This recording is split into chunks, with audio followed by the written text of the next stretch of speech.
Thanks for joining us tonight. First up, Washington County Sheriff's deputies have now called off the search for an armed suspect in Beaverton after they say he stole a car at gunpoint in Portland earlier today. But deputies were able to find the car after the driver crashed near Highway 26 and Murray Boulevard. Let's get out to Fox 12's Adrian Thomas, who's live at the scene with the latest details. Adrian? Well, Pete, Bonnie, Washington County Sheriff's deputies say they're looking for a suspect who is a man wearing a blue hooded sweatshirt, dark pants, and a black mask. Now, not too long ago, this area was filled with heavily armed law enforcement looking for this man. All this happened just after about 12:30 p.m. this afternoon. We caught up with a man who lives right here in this neighborhood. He says the suspect crashed into his classic car, and he was only steps away when it happened. It would have beat me up.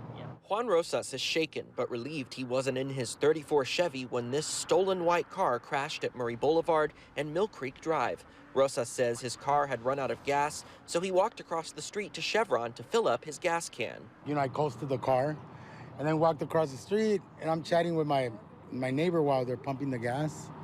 And all we heard is a boom. By the time Rosas realized what had happened, the suspect had taken off. He says other people who saw the crash nearby tried to stop the man. Another guy actually saw him, chased him, and he said the guy looked at him and then kept running, jumped fences and through yards and stuff. For the next few hours, Washington County Sheriff's deputies used drones and a SWAT team to try to find the man they say was armed and dangerous. The search led them to the wooded area near Walker Road and 158th Avenue.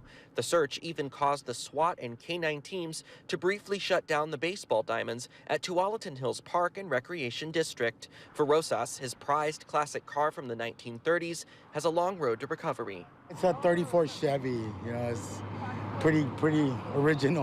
Finding parts is a problem, you know, and to make it back to what it's valued, you know, with the being original, it's going to be kind of hard. And law enforcement is asking anyone with information on the suspect or stolen white car to come forward. They're asking people to call the non-emergency dispatch number for Washington County. Live in Washington County, Adrian Thomas, Fox 12 Oregon.